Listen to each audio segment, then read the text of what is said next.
minhas palavras com agradecimento da generosidade, do convite que me foi feito pela doutora Yara Miranda, doutora Alessandra Valdez, que aliás trocamos muitos e-mails, né, professor, para ajustarmos a minha vida, e sei que seu trabalho não foi pequeno. Obrigado, doutora Yara. Aos meus colegas de mesa, Antônio Gonçalves, Alessandra Valdez, Sofia de Oliveira Lima, minha gratidão pela generosidade. A minha colega também de Péricles Coimbrenses, ou Coimbricenses, se fosse usar o português mais castiço, doutora Sandra Passinhas, temos tido trocas em Coimbra muito interessantes. E, last but not least, ao meu embaixador, que já chamo de amigo, porque a convivência hoje foi tão agradável, Dr. Zé Carlos Leitão, muito obrigado pela recepção da embaixada e pelo carinho com que fui recebido.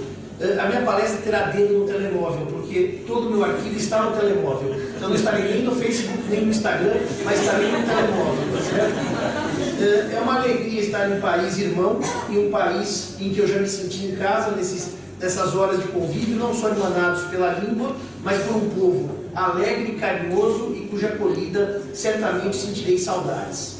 Agradecendo desde logo a generosidade em me ouvir como último da tarde. No Brasil a gente tem uma frase que palestra boa, ou como diríamos em português de Portugal e cabo-verdiano, conferência boa é conferência curta. E se for curta não precisa nem ser boa, porque vocês aplaudirão na mesma.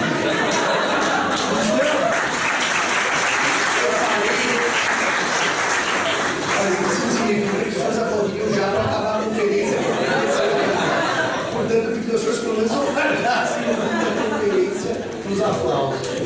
Eu começava dizendo, na verdade, fazendo 4 reflexões a partir das observações que eu ouvi no período da manhã. A primeira é sobre Código Civil e Constituição Federal.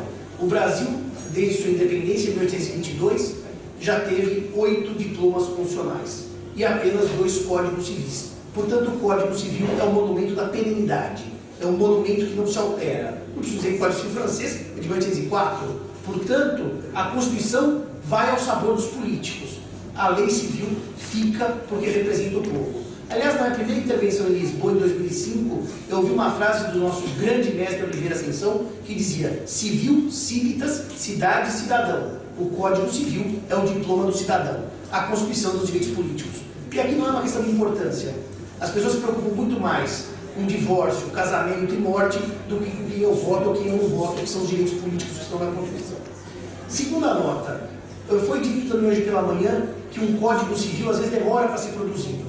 O Código Civil brasileiro atual, em poucos minutos eu vou mostrar como é que foi a evolução da legislação civil no Brasil, ele é de 2002. Mas seu trabalho começou em 1969, portanto foram mais de 30 anos de trabalhos legislativos com relação ao Código Civil. E quando ele foi acusado de ter nascido velho, como aliás eu ouvi hoje de manhã, uma crítica ao Código de 66 de Portugal, depois trazido em 68 para Cabo Verde, o que eu ouvi de um professor que era o pai do Código Civil, organizador do Código Civil brasileiro, aliás, um dos juristas mais citados no mundo lusófono, que é o filósofo Miguel Reale, inclusive com obra em Macau, etc., ele disse: os códigos civis só nascem rapidamente de atropelo quando são impostos por um ditador. Napoleão era um ditador. Está aqui meu código, o código está pronto. Qualquer código civil que passe por um processo democrático de debate, ele precisa de um tempo para amadurecer. O nosso primeiro Código Civil brasileiro, que é de 1916, para os senhores terem uma ideia, entre a independência do Brasil em 1822 e 1916, foram quase 100 anos de amadurecimento para que tivéssemos um Código Civil. E uma das razões que o Brasil, no primeiro código, precisou de 100 anos de trabalho, é porque a escravidão não era aceita por uma parte da doutrina como matéria a ser disciplinada pelo Código Civil. E outra parte da doutrina exigia, afinal, os escravos tinham um grande valor econômico. Por causa da escravidão no Brasil, nós debatemos por 100 anos o primeiro Código Civil, entre outros assuntos, entre outros problemas. Então, um Código Civil não nasce rapidamente, salvo se for por imposição. O Código Civil nasce de um consenso social sobre as leis civis. Um terceiro e último ponto que une a todos, portugueses, cabo-verdianos e brasileiros, é que nós somos regidos por um longo período de tempo pelas ordenações filipinas, Filipe II de Portugal, Filipe III de Espanha. Afinal, a Espanha já tinha tido um Filipe anterior, aquele Filipe Lormoso, Filipe o Belo, casada com a Joana La Louca. Aliás, eles foram os pais do Carlos V, talvez o maior imperador de toda a cristandade. E Filipe trouxe uma legislação que que não era uma novidade para o mundo lusófono. Afinal, as ordenações filipinas já são uma releitura das Afonsinas, que foram relidas pelas Manuelinas. E, portanto, não houve uma legislação castelhanizante de Espanha. É uma legislação portuguesa para portugueses num período de União Ibérica entre 1580 e 1640. Talvez por isso as ordenações tenham sido lei civil em Portugal até o Código Seabra, 1867. Não sei, o Código entrou em vigor em 68. O Código Seabra, então 67 com o novo Código, um ano de vacatio legis, e depois no Brasil até 1916, um ano de vacatio legis, 1917. Portanto, o Brasil teve vigência das ordenações mais tempo que Portugal, quase 50 anos a mais que Portugal. O tema que eu me propus a conversar com vocês, nesses poucos minutos, é sobre o direito das sucessões. E por quê? Porque eu comecei uma pesquisa, que eu estou produzindo um pequeno artigo, que hoje já está lá com as suas 50 páginas, para mostrar que, curiosamente, o direito das sucessões, só estou tratando de um ponto, sucessão legítima, único ponto, não estou tratando de todo o direito das sucessões. Ele saiu do tronco comum, as ordenações filipinas, percorreu em Portugal um caminho, percorreu no Brasil um caminho, e de repente eu me dei conta que nós chegamos no mesmo destino, apesar da separação histórica, apesar de não sermos colônia desde 1822, no final a legislação civil em matéria sucessória é muito parecida, e eu vou demonstrar isso a partir de alguns temas que eu separei para conversar com os senhores. Eu estudo profundamente o percurso português e o percurso brasileiro desde o fim das ordenações, portanto em Portugal com o Código Seabra, e fui chegar até o Código Português atual, com aquela grande reforma do Decreto 496 de 77, e eu vou rapidamente passar pelo percurso histórico brasileiro e o percurso histórico português em matéria de direito civil, rapidamente. Portugal saiu das ordenações filipinas, foi para o Código Seabra em 1867, depois veio a República, e com a República em 5 de outubro de 1910 houve uma lei pouco estudada, mas que não sei se o Voltaire aprofunda, que foi uma lei de 31 de outubro de 1910, no mês em que a República se instituiu em Portugal, que já fez importantes alterações sucessórias, portanto 25 dias após a queda da monarquia, do regime monárquico milenar de Portugal. Depois tivemos o Código atual de 66, Revolução dos Cravos, 25 de abril de 74, Constituição Nova, e o decreto, que a doutora Sandra falou rapidamente, que é o 496 de 77, que foi uma releitura de todo o sistema civil a partir do princípio da igualdade dos cônjuges, que foi alçado pela Constituição então vigente como norma a balizar as relações civis.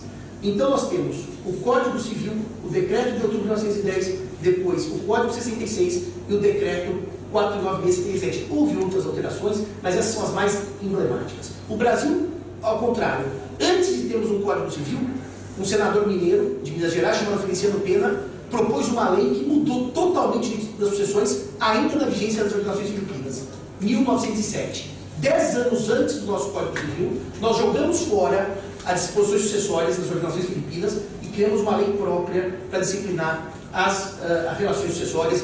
Lei essa que tem força de lei, que está embutida no Código Civil até hoje, mais de 110 anos depois. Nós tivemos as ordenações, uma lei chamada Feliciano Pena, depois o Código 16, depois nós tivemos em 62 o Estatuto da Mulher Casada. Pasmem os senhores e as senhoras, a mulher casada no Brasil era relativamente incapaz e estava sob tutela do marido até 1962. Foi esse diploma em 62 que elencou a mulher à capacidade plena. Portanto, o Brasil foi um país que tardiamente emancipou a mulher em termos civis. Depois nós tivemos o Código Civil atual, que é de 2002. E a última questão é a seguinte: o Brasil tratou de maneira da questão sucessória de maneira diferente os cônjuges e os unidos de fato, que nós chamamos de companheiro ou companheira, e nós chamamos a união de fato de união estável, até este ano, 2017.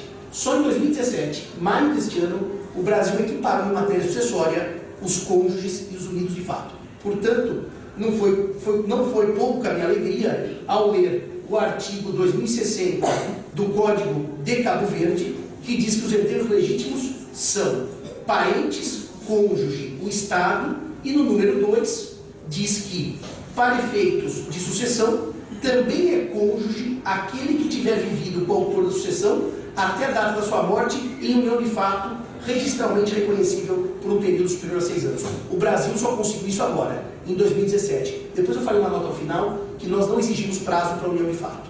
A nossa união de fato não tem um prazo, um lapso temporal. Nós optamos por um sistema aberto, mas isso eu falo mais para frente. Foi um tema de muita controvérsia, porque afinal, quando eu tenho um lapso temporal, eu dou maior segurança jurídica. Quando eu não tenho um lapso temporal, há uma dúvida: será quanto tempo eu preciso prestar medida de fato em termos de efeitos civis? Mas isso a gente fala mais para frente. Então, em termos de vocação hereditária, as organizações filipinas, que eram a nossa base comum dos 3 países, elas traziam primeiro o descendente, depois o ascendente, depois o colateral. Pasmem os senhores, até 10º grau contado pelas leis civis. Colateral de 10º grau, eu brinco que nós voltamos a Adão e Eva da Bíblia, que certamente são os colaterais de 10º grau. Nós voltamos por antes do Império Romano, tá certo? E o cônjuge ocupava a 4ª posição na vocação hereditária. E qual é a justificativa legal disso? O cônjuge já é meio pelo regime que vocês chamam de comunhão geral, nós chamamos de comunhão universal, e que as organizações chamavam de carta de a metade. Portanto, se o cônjuge já é meio, não faz sentido que ele seja herdeiro. Primeiro tudo para os descendentes, depois tudo para os ascendentes, depois tudo para os colaterais, até 10º grau. E se o sujeito for uma ilha, cercado de água por todos os lados, aí sim eu chamo cônjuge.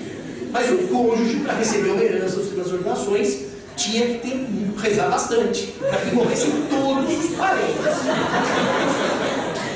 Se infelizmente sobrasse um tio tetravô de 9º grau, eu nada recebia, o tio tetravô receberia tudo. É curioso que o Brasil, em 1907, rompe com esse sistema e muda a vocação hereditária e põe descendentes, ascendentes e o cônjuge. Portanto, 70 anos antes de Portugal, nós pusemos o cônjuge à frente dos colaterais. Sejam irmãos, sejam sobrinhos do falecido, sejam primos ou sejam tios, etc. E por quê? Porque o Brasil, em 1907, há 100 anos, entendeu que a família nuclear, conjugal, era mais importante que a família estendida, que são os colaterais. E portanto, quando o nosso primeiro Código Civil nasceu, em 1916, nós já tínhamos uma regra que foi copiada pelo Código. Os colaterais já estavam excluídos se houvesse cônjuge. É curioso, porque Portugal, mesmo com o Código Seabra, ainda pôs os irmãos e sobrinhos do falecido à frente do cônjuge. Tudo bem que os demais colaterais vinham depois. Mas se o falecido deixasse descendentes, ou ascendentes, ou irmãos e sobrinhos, filhos destes, o cônjuge nada receberia. Portugal só muda isso em 76, com o decreto 496, 77, desculpe, quando há então aquela subversão e o cônjuge ocupa o 3º lugar na vocação hereditária portuguesa, inclusive uma situação interessante, concorrendo com descendentes e com ascendentes, que eu vou falar agora há pouco. Resultado, o Código Civil de Cabo Verde traz uma ordem de vocação hereditária que não é nem a brasileira, nem a portuguesa. É uma ordem muito própria. E eu explico por quê.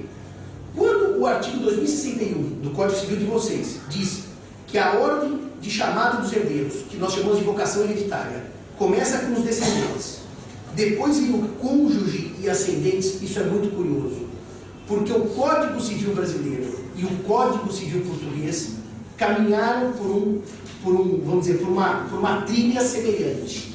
Tanto em Portugal quanto no Brasil hoje, o cônjuge está concorrendo com as 2 primeiras classes de herdeiros, seja com descendentes, filhos, netos, bisnetos, seja com ascendentes, pais, avós e bisavós. Cabo Verde não. Os descendentes ocupam ainda a primeira classe sucessória de maneira isolada, sem concorrência com o cônjuge. E sabe por que eu fiquei emocionado com isso desse dispositivo? Porque o nosso primeiro projeto de Código Civil, de 1900, tinha exatamente igual disposição. Os descendentes herdariam de maneira isolada e os ascendentes concorreriam com o cônjuge na 2ª classe. Contudo, em 16, isso não foi aprovado, porque entendeu-se que essa concorrência do cônjuge com os ascendentes era conflituosa. Então nós mantivemos o cônjuge sozinho na 3ª posição hereditária. Hoje não. Em 2002, e agora eu vou falar uma nota Brasil e Portugal, porque Cabo Verde não se coloca, já que os descendentes estão isolados na 1ª classe. Em Brasil e Portugal, o cônjuge concorre com os descendentes. Ou seja, tendo filhos, netos ou bisnetos, eu dividirei a herança entre estes e o cônjuge. Com 2 diferenças na questão Brasil e Portugal. Uma é que no Brasil, essa divisão entre os descendentes e o cônjuge sobrevivente depende ou não de certos regimes de bens. A regra brasileira é diferente da portuguesa, porque se eu tiver casado por um regime em que o falecido deixa bens, é casado por um regime de comunhão geral ou comunhão de adquiridos, como viúva ou viúva já tem ameação por força do regime, já é meeiro por força do regime, a herança vai toda para os descendentes. O Código entendeu que não havia necessidade de assistencial em favor do viúvo ou viúva, se ele já era meeiro. O Código português não faz essa distinção por regimes de bens. E a segunda diferença entre Brasil e Portugal é na cota que recebe o viúvo ou viúva concorrente com os descendentes. O nosso artigo brasileiro, ele é cópia do artigo português com uma vírgula que não existe em Portugal. E quando a gente cria alguma coisa que só existe no Brasil, nós temos o costume de dar o nome de jabuticaba, que é uma frutinha que dizem que só tem no Brasil. Eu também nunca vi embaixador se tem em outro lugar. Mas quando diz que tudo que só tem no Brasil é jabuticaba, esse aqui é a nossa jabuticaba. Por quê? Porque o Código Civil português vai dizer que quando o cônjuge concorre com os descendentes, ele recebe quinhão igual aos descendentes. Como disse a doutora Sandra pela manhã, com um piso, um mínimo. O seu quinhão não pode ser inferior à quarta parte, a 25% da herança. Portanto, a partir de 4 filhos e ele, 25% para ele, e para os 4 filhos, outros 75 repartidos. 5 filhos, idem. 6 filhos, idem. 8 filhos, idem. O problema é que o Código Brasileiro criou uma vírgula que deu uma briga muito grande para se compreender o que ela quis dizer. Eu vou ler para a doutora Sandra, para a senhora perceber o efeito de jabuticaba. Em concorrência com os descendentes, caberá ao cônjuge quinhão igual aos que sucederem por cabeça. Até aí estamos igual a Portugal. Não podendo sua cota ser inferior à quarta parte da herança. Também estamos igual a Portugal. Vírgula. Aí não. Se for ascendente dos herdeiros com quem concorrer. Então imaginemos que o falecido se casou em segundas núpcias. Ele tem 4 filhos do primeiro casamento e a viúva, que não é mãe daqueles filhos, porque ela é a segunda esposa. Aí ela não tem a quarta parte, porque ela não é mãe dos herdeiros com quem concorrer. Se fosse mãe, ela teria a quarta parte. Isso gera um problema prático. E se ela for mãe de alguns e não for mãe de outros? Que se todos forem dela e dele, ela tem a quarta parte. Se todos só forem do falecido e não dela, ela não tem a quarta parte. E aquele casal que ele tinha 2 filhos no primeiro casamento, se casou em segundas núpcias, tem 2 filhos com a segunda esposa e morre. Ela teria ou não a viúva a quarta parte. Lei mal feita gera briga na doutrina.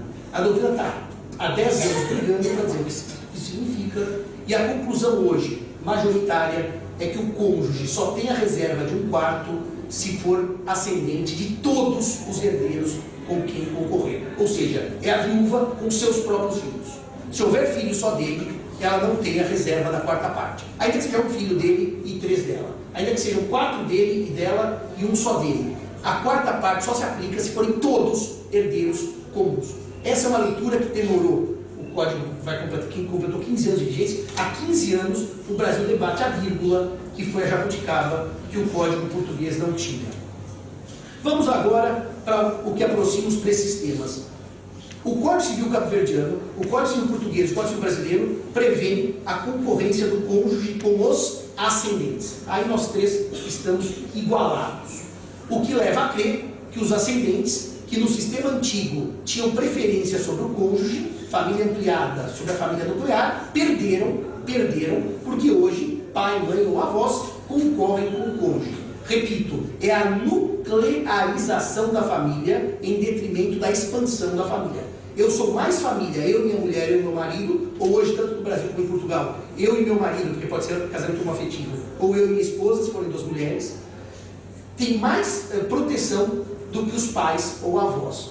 Na concorrência com os ascendentes, os 3 sistemas não também tratam de regimes de bens, portanto a concorrência sempre.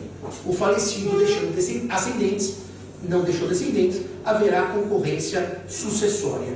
A questão que surge então é quanto recebe o cônjuge em concorrência com o ascendente, já que nos 3 regimes haverá concorrência. No Brasil, a regra foi feita em 2 etapas. Se tiver pai, mãe e viúva ou viúva, 1/3 para cada.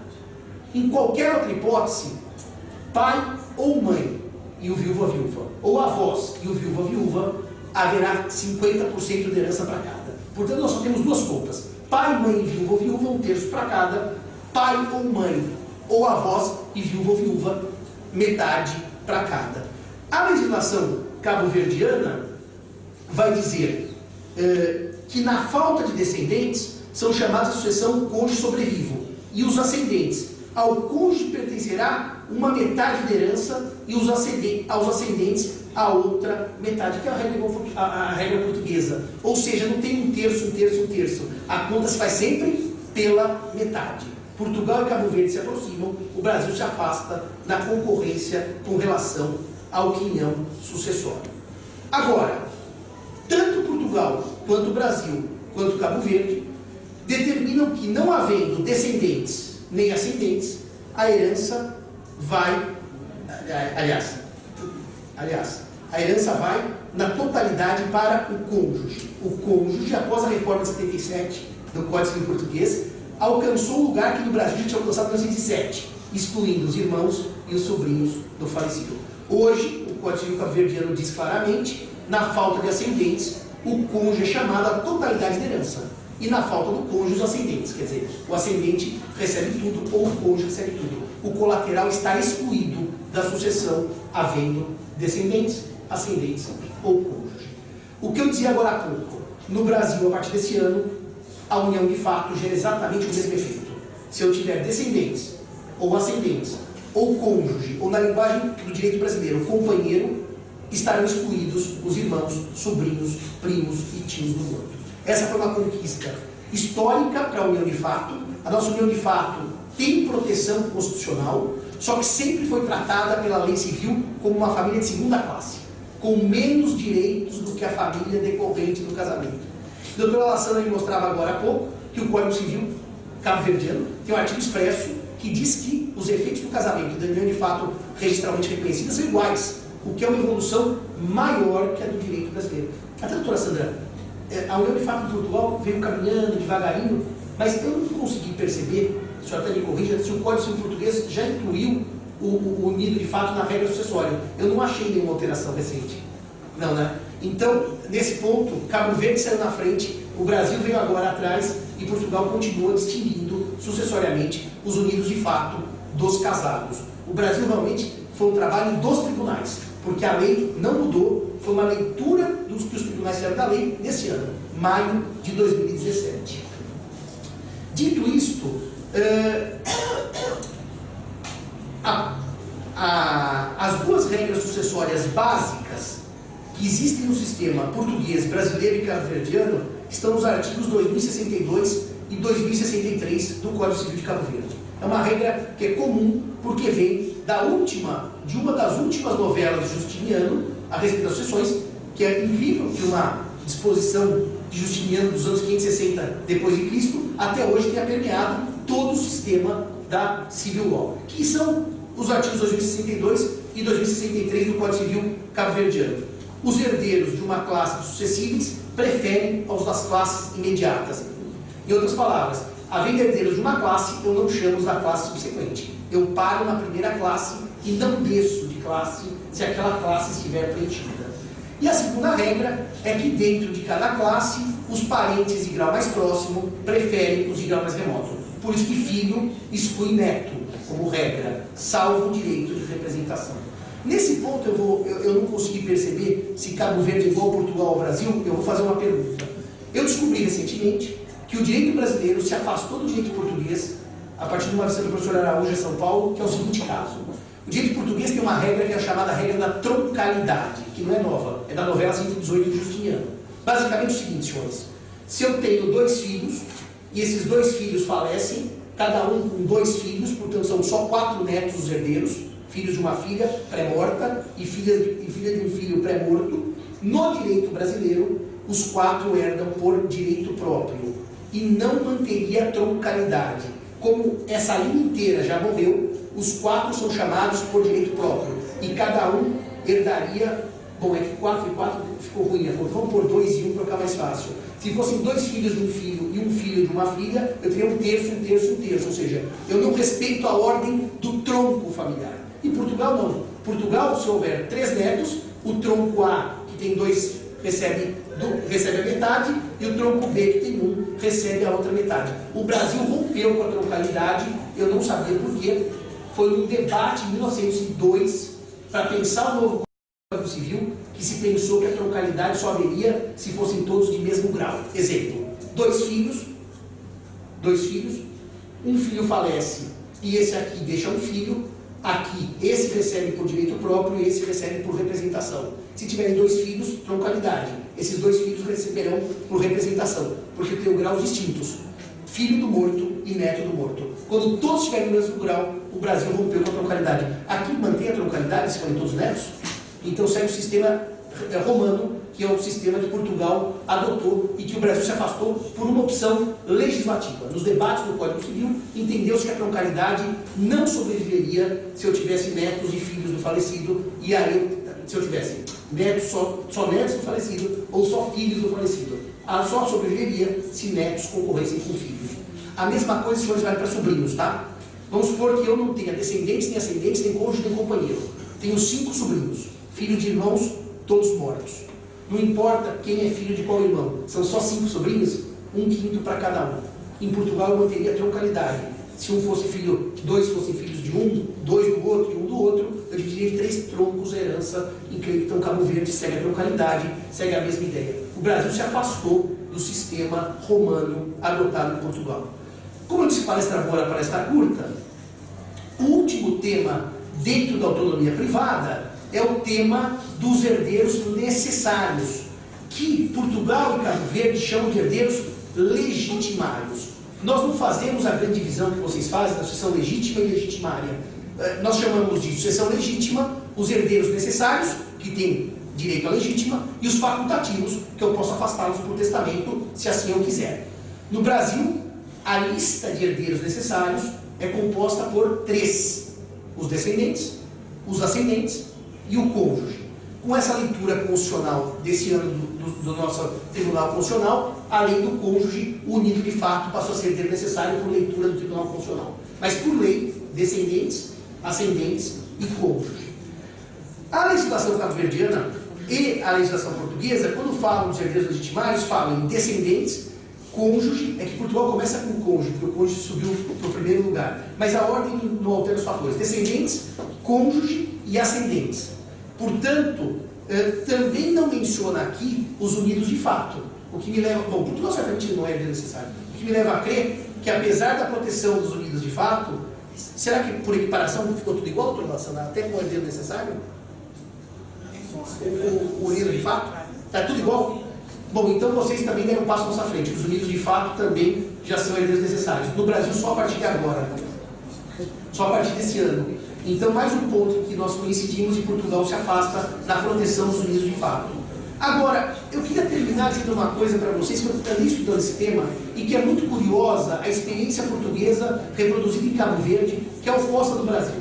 A legítima, nas ordenações filipinas, tanto em favor de ascendentes quanto de descendentes, era de 2/3. Tanto que as ordenações diziam assim, pode dispor da 1/3 parte. Era uma legítima fixa. Ou seja, se eu tivesse filhos, ou se eu tivesse pais, 2/3 para eles e 1/3 disponível por testamento. O Brasil copiou essa ideia. E nós temos uma legítima fixa, que não é de 2/3, é de 50%. Tendo eu descendentes, ascendentes ou cônjuge, a legítima é de 50%. A experiência portuguesa e a experiência cabo-verdiana criam uma legítima móvel. Ela se altera de acordo com qual parente eu deixei. O que eu repito é curioso, porque o Código cabo-verdiano e Portugal é igual. A legítima dos filhos é de metade de herança se só existir um filho, ou de 2/3 se existirem 2 ou mais. Reparem, o sujeito em Cabo Verde ou em Portugal, quando faz um planejamento sucessório por testamento, ele tem uma variável que complica o cálculo da legítima. Porque ele tem que contar, se tiver um filho, 50%, se tiver 2 filhos, 2/3. Ampliou a legítima. Mas se por acaso entre meu ato de testar e a minha morte, um dos filhos vier a morrer sem filhos, tudo isso tem que ser considerado, porque a legítima é variável. E curioso que, com relação à legítima do cônjuge, o Código diz aqui em Cabo Verde e também diz em Portugal, a legítima do cônjuge e dos ascendentes, em caso de concurso, é de 2/3 da herança. Já, se houver só cônjuge e não ascendentes, é de 50%. Já, Se houver ascendentes e não cônjuge, é da metade ou de um terço, conforme forem concorrer chamados pais ou ascendentes de segundo grau. Reparem, a legítima variável, na experiência brasileira, nunca existiu. A legítima era fixa em 2/3 das ordenações, passou a ser fixa em 50%, o que dá uma tranquilidade maior no planejamento sucessório por testamento. Portugal e Cabo Verde, com essa variabilidade da legítima, terão um trabalho maior na elaboração do testamento para prever os futuros casos, já que a situação fática pode mudar. Ou a necessidade de refazer o testamento, havendo alguma mudança que afete o cálculo da legítima. Sempre é possível aquela cláusula de que se houver alteração da legítima, se compensa com dinheiro, se for possível, mas assim, o planejamento sucessório fica mais complicado a partir de uma legítima variável do que a experiência de uma legítima fixa. O Brasil está discutindo mudar o Código Civil em matéria sucessória. Eu faço parte do maior Instituto de Direito de Família do Brasil, que chama-se IBDFAM, e eu propus aos colegas pensarmos numa legítima variável, porque lá no Brasil o ingresso do cônjuge como herdeiro necessário foi motivo de grande briga entre os juristas. Os juristas, de certa medida, não aceitaram aquilo. Entendiam que os descendentes e os ascendentes bastavam como herdeiros necessários. Aí que a inserção do cônjuge foi contra a ordem natural do direito brasileiro, em que pese em Portugal já está desde 77, com aquela reforma do decreto 496. E então o que eu sugeri aos colegas? Ao invés de retirarmos o cônjuge da qualidade de herdeiro necessário, vamos reduzir a legítima do cônjuge. Se eu morrer só com o meu cônjuge, a legítima podia ser de 20%, algum número menos, vamos dizer assim, benéfico ao cônjuge. Mas depois, se amplo debate no IBDFAM, decidiu-se por, nesse projeto, portanto está longe de ser lei, retirar-se o cônjuge do rol de herdeiros necessários. Para nós voltarmos à tradição brasileira, que o cônjuge foi sempre herdeiro facultativo, desde 1603, com as ordenações filipinas, até 2003, com o novo Código Civil. Por 400 anos, o cônjuge foi herdeiro facultativo. Nosso projeto é a gente devolver ao cônjuge a condição histórica de herdeiro facultativo, mesmo sabendo que isso vai na contramão de muitos códigos europeus que elegeram o cônjuge como herdeiro necessário no século XX. Era isso que eu tinha a dizer. Agradeço novamente a gentileza de todos, obrigado pelo convite, e se eu passei um pouquinho do tempo, peço desculpas aos senhores. Muito obrigado.